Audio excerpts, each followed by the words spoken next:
Okay, start the clock. 20-minute sprint.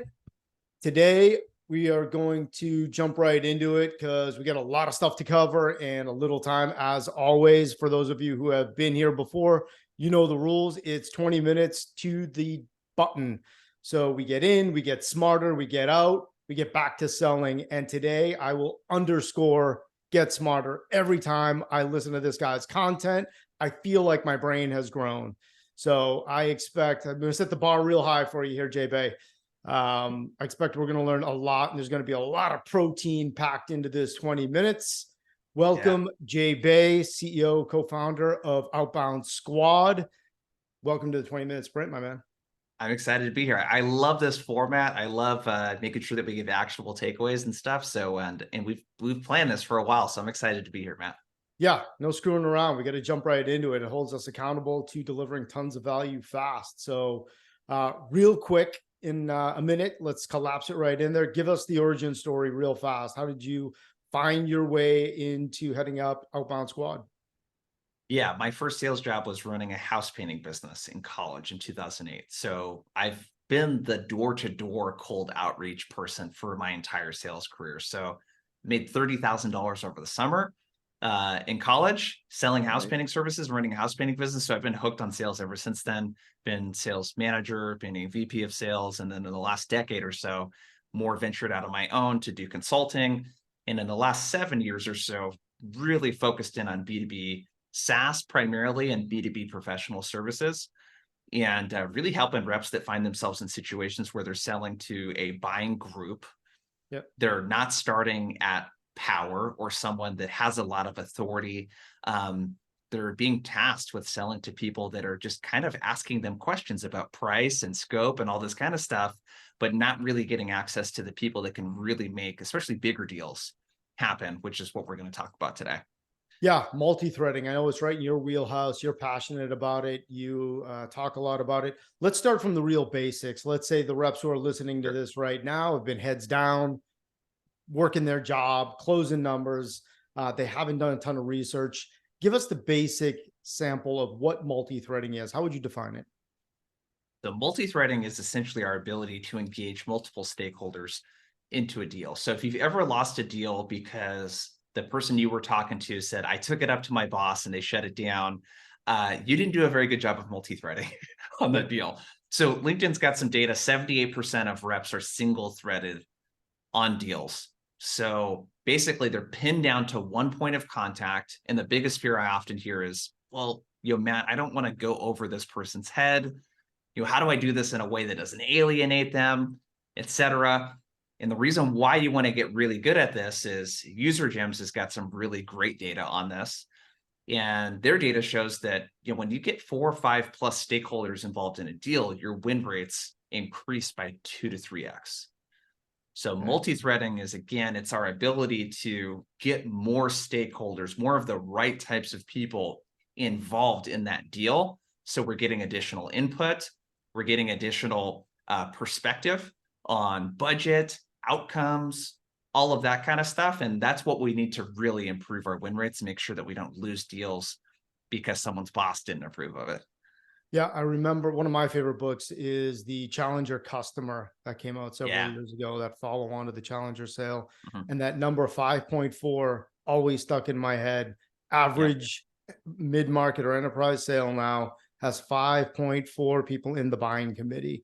Those are 5.4 different personalities, different sets of objectives, perspectives, 5 people that could kill your deal potentially if you don't get their input, involvement, and win them along the way, right?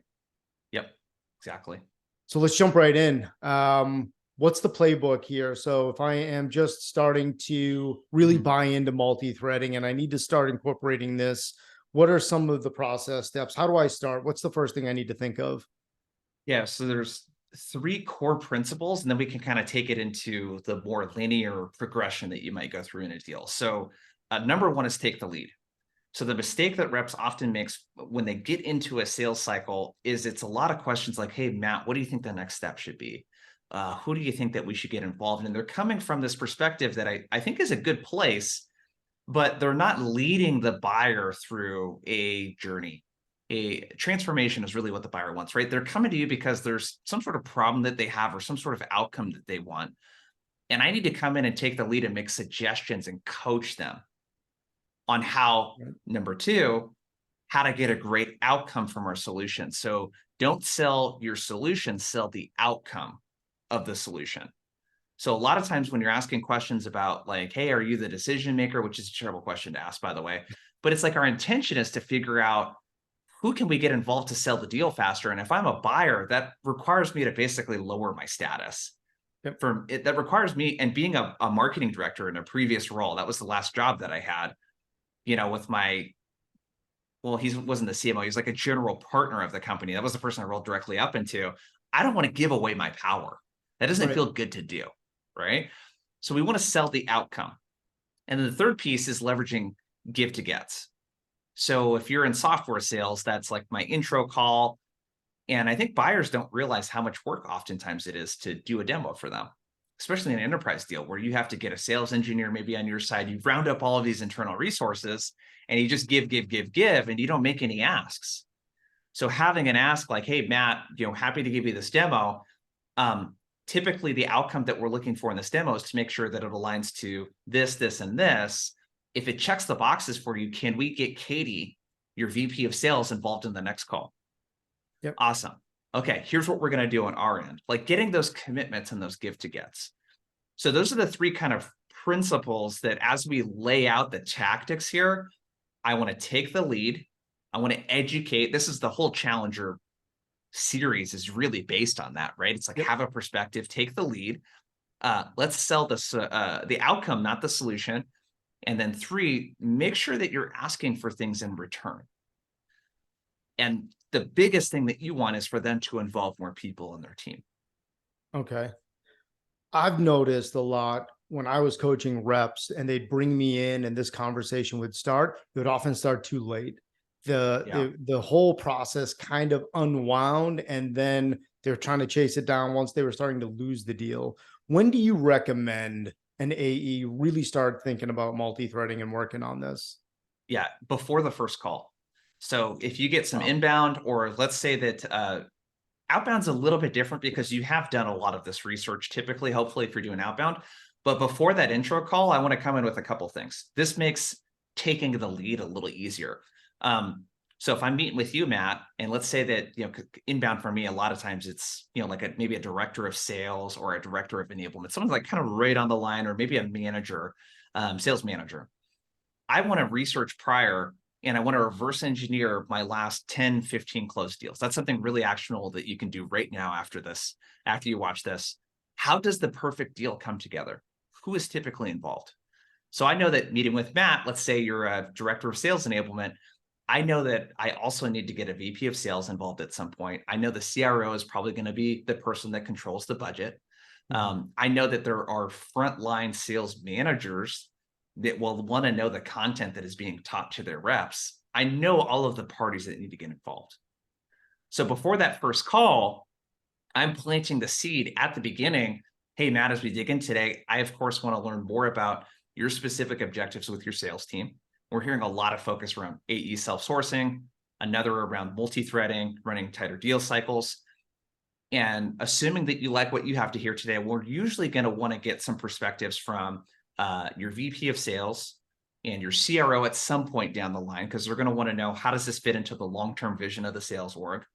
And typically a next step is getting frontline leaders involved, maybe some of your colleagues that are managing some of the other teams, who are going to have a lot of input on what their reps are dealing with and the content that they would like to see them trained on. So we can kind of keep that in the back of our head as we're talking today. Does it sound good? Cool. So I'm planting the seed at the very beginning of that first call. So Yeah. it doesn't become this thing where at the last 2 minutes of that intro call, you're like, oh, by the way, Matt, who would feel left out if we didn't include them on the call? No, plant the seed at the very beginning that we need to get the perspective of other people. Yeah. At that point, would you have already done all of the homework and have the specific names, the roles, the people that you Yes. want to include, or is that too early? Okay. Yep. Yeah. So there's different kinds of situations, but for those of you watching or listening, most of you are probably starting the sales process below the line. You're probably starting with something at a manager or a director level. So I want to save, if that first call is 30 minutes, I want to save 10 minutes for next steps. I Mhm. basically want to satisfy this person's curiosity and show them that I care and understand about the personal win that they want to get. And then I want to have, and this is kind of the second tactic. So tactic number one is like know the stakeholders that should be involved so you can ask for them by name, like do that research in advance. Tactic number two is I want to have a good customer story and talk track to get the person sold on involving other people. Mhm. So that's going to sound something like this. Hey, Matt, so my understanding from what you're trying to accomplish is X, Y, and Z. How did I do? Yep, cool. So for a next step, we've actually helped a couple companies like Medallia, Gong, Zoom, a few others. They've accomplished some of the outcomes that you're hoping to accomplish, that a third of pipeline being self-sourced, right? Getting AEs to do more prospecting. Do you mind if I share how they were able to get a really good outcome from our training? And the answer is always yes when I ask that question. So we've already kind of done the first part of getting the enablement perspective. You guys are going to be enabling the content, reinforcing it, etc. The people that I suggest that we get involved next, and this is what we had really good results with Medallia doing, was your frontline sales managers working directly with these AEs, getting their perspective because they're doing the one-on-ones, they're seeing what the AEs are running into. That's what I would suggest doing next. And then at some point, that's going to be probably Caleb and Katie. It looks like a few other your colleagues. And at some point, usually in a third call, we're going to want to get your VP, Brian, involved because Brian's going to want to know, okay, what are we rolling out across the entire team? How does this fit in with the products? It looks like you're looking to launch here in the next quarter or two. And then at some point, your CRO, but I don't want to get too ahead of ourselves. How about we get so-and-so and so-and-so on the next call? Is there anyone else on the sales, the frontline leaders, do you think that we should get involved? So I'm just telling them like how a good project comes together and how a great outcome gets delivered. And I want to do that through a customer story, ideally. And we can talk about what to do if you get any kind of pushback to that. But that's what I want to be able to do right there. That was going to be my next question because I've heard from a lot of AEs, and granted, they don't put a lot of thought into preparing. They don't start early enough. They don't do the research. So when I hear this, they haven't really taken the time to do the detailed work that you just mentioned. But let me play devil's advocate anyway. What if we get to that conversation and still it's, I don't really feel comfortable at this early stage, this early on, Yeah. getting somebody involved in the next call. I want to see your demo. I want to see what the pricing is. I want to see packaging before I really go to them or include them in on any kind of emails. How would you handle that early on? Yeah. So if the person's really resistant to that, that's going to give me an indicator that, hey, I got my work cut out for me, on this one. And I may need to go like another direction in this deal, depending on how large the company is. But if a person's super resistant, it's like, hey, totally understand, Matt. So it sounds like the biggest thing that you want to do before involving other people is that you want to make sure that one, you have something that you feel like aligns with their goals and that's going to stick out to them. It's going to, be relevant to what they're working on. And then two, you kind of have a rough idea before we start throwing out, we need to do this, we need to do that, of kind of what the pricing will be. Am I tracking with you? Yeah. So if I could make a suggestion to get that perspective, and especially things that are going to help kind of dictate what the pricing and all of that kind of stuff is, can we at least get some of those frontline leaders involved? And I'm happy to create some messaging for you to share with them. But can we at least get their perspective? I find that's going to help you a lot more, especially on the enablement side of things before you bring it to the rest of your team. Okay. Cool. And I might get a yes or a no to that. And if I get a no, that's where I'm going to leverage a give to get. Cool. So what do you need to see in that next call in order for you to feel comfortable looping in other people? Okay. And then I'm going to make that ask at the beginning of the demo. I'm going to say, hey, Matt, so last time we talked about you need X, Y, and Z. And the outcome for today, ideally, is that you either A, feel comfortable looping in so-and-so and so-and-so, or this doesn't quite check the boxes for you and you don't feel comfortable with that. Are we still on the same page? Yeah. So I've like planted the seed at the beginning of the demo. Here's what we talked about last time. Here's the outcome for today, which I think is another really underlooked thing. It's like the demo, no matter what kind of call it is, I'm always multi-threading. I'm always doing discovery. And I'm always driving towards an outcome of the call. The outcome of the demo is not they got to see what they wanted to see. The outcome of the demo is like we're progressing the deal. We're getting more people involved. Like we're getting closer to the finish line. That's the outcome that we're driving towards. Right. We've all heard the expression, no champion, no sale. I don't know if I 100% believe in that every single time, but I'd be curious to get your take. At what point do you need to make sure you've got a real champion, not a fake one, but someone that's really allied with you? They are part of Team JBay. They're going to be Mhm. working to help you get the deal in, get the deal done. At what stage of multi-threading is that critical? Yeah, I think we should talk about what a champion is and what it is not. I'm a big fan of how the medic folks kind of define this, a champion versus a coach. Yep. We oftentimes confuse the two because a coach, just because someone's sharing a lot of helpful information and they're on your team doesn't make them a champion. A champion in an enterprise deal or a large mid market deal, like for me, is going to be a VP of sales. I might not get to interact with them for several calls, Mhm. but they have direct access to the economic buyer, the CRO, then meet with them on a regular basis. So do you need a champion for any kind of large deal? Yes, you absolutely do. Like you need a point of contact, you need a project owner, you need someone on the executive level that has influence within the org. They're also going to give you kind of all the behind the scenes details. So in my opinion, just from, and this would be mid market and enterprise, like I said, if you don't have a champion, you're getting lucky closing those deals if you're doing it without a champion. Why Is a take a coach chance? is a coach good enough for multi-threading? Can you multi-thread with a coach to get to a champion? Oh, absolutely. Yep. Okay. Yep. Okay. Yeah. Oftentimes that's the whole example we use today around it's a sales manager or a director of enablement. Yeah, those are coaches. Yep. Coaches are very helpful, but you got to know the difference between a coach and a champion because the coach is probably not going to have a lot of influence on stuff like budget Mhm. and going and grabbing budget from somewhere else if we need it. They're just going to say, I've been told that we have a budget of $50,000 and I can't go above that. I don't want to be pinned down working with those people because an economic buyer, especially a CRO, can go find budget somewhere else. They can go directly to the CRO, a CEO, and say, Mhm. we need more budget, for this. So I want to be looped into those conversations. Okay. And when you're running this and you're advising how to run it, is the conversation jumping through the different stakeholders? So are you multi-threading, not just with your initial contact, not even just with a champion? Are you multi-threading across anyone that you bring into that buying committee? Yeah, totally. So that would be like the third tactic is kind of like how the plays come together. So I Yeah. give you a couple simple things that you can do. So if you're about to hop on a first call, and let's say for me, again, it's a sales enablement person, I'm going to send an email to the CRO saying, hey, Matt, just letting you know, talking with a few people on your enablement team that came through us inbound and wanted to talk about helping increase pipeline coverage from 4 to 5x for your AEs. No ask if you hear, we'll keep you in the loop. Now I've opened a thread of communication with your CRO and likely VP of sales. First call goes well. I'm going to say, hey, so-and-so, already looped in, your CRO and a few other folks, just letting them know we're having the conversation. I'm sure you guys have already talked about this project. And then I'm going to go through that talk track of who I suggest in the next call. And then when that call gets completed, I'm going to send a recap of it to the CRO.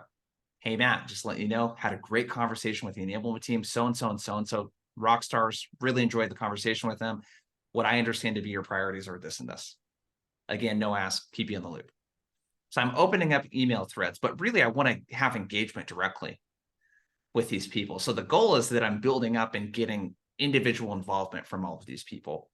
You're not always going to I hardly ever get the CRO on a meeting, but I'm looped in the VP of sales, right? They've been Mhm. added to the conversations through Zoom or whatever it might be. So I think that's super important. I don't know if that answers your question, but yeah, I want to Yep. have multiple threads of communication opened, and I want to be really transparent around it with my coach or my point of contact that, like, hey, we're involving other people in this because deals always get shot down when you don't. Yep. When a deal goes dark, when you've Mhm. tried it, when you were multi-threading before, when you got some people involved in a meeting, but not your point of contact, and your chief point of contact is starting to cool off. Do you recommend going back and involving those other Oh people, yeah, even if you never talk to them directly? yeah, definitely. Okay. Yeah. And that message is very simple. The way that you want to re-engage deals or close lost deals for that matter is you always want to bring it back to what that person cares about. So if someone comes to me and talks about AE self-sourcing, I'm like, okay, that's not like what the CRO is necessarily thinking about. They're thinking about like, oh, we're launching this new product suite into like EMEA. That's what I'm focused on, right? So when I reach out to the CRO, I might say, hey, Matt, I had some really good conversations with people on your team around the initiative to like launch A, B, and C products into EMEA and to capture X amount of revenue in 2024. The biggest challenge that I uncovered is that if the AEs don't self-source X amount of pipeline, it's going to be really hard to hit that target. Is this no longer a priority or focus for you and your team? Let me know. Right. So I need to be really specific. This is where you got to do good discovery. Yep. You got to really get out like, what are those core priorities? How are they being measured? And, what's the impact of not hitting those goals? All right. Goes by fast. 20 minutes. We're at the clock here. A couple key takeaways here for everyone that's listening in. Got to start early. Do your homework. Make sure you know who those stakeholders are that you want to have involved in the conversation. Be proactive. Lead the conversation. So don't just wait to the end and ask who else should be involved. Drive that conversation home and make sure you're taking control of it. Have the give-get that Jay's talking about. Know what if somebody is going to resist, or if they need something that's going to bring other people in and they're not really as engaged as you'd love. Have that give-get, be ready to bring them in and build the value from one step to the other, and use those conversations. The whole value of multi-threading is that you have multiple people involved in talking about the problem that you're going to solve. Use them and have this whole team working with you to drive that change and build the consensus that you need to win the deal. Jay Bay, this was great, man. As delivered, as expected. Amazing. Outbound Squad. I feel like you guys are SEAL Team 6 for go-to-market. When you need to really move fast and get shit done, you got to call Outbound Squad. How can people find you? Outboundsquad.com is the best place. So we get tons of free content there. Outbound Squad podcast. I post daily on LinkedIn. There's a bunch of free resources there. And then if you're a rep or a sales leader, we have coaching and training programs as well. So if you need help implementing some of what we talked about today, outboundsquad.com is the best place to do it. Check it out. I am a subscriber on YouTube channel as well. Tons of stuff there. Get in on that. Great work. Great session. Tons of stuff here. That's it. 20-minute sprint. Get in, get smarter, get out, get back to selling. See you next time, everybody.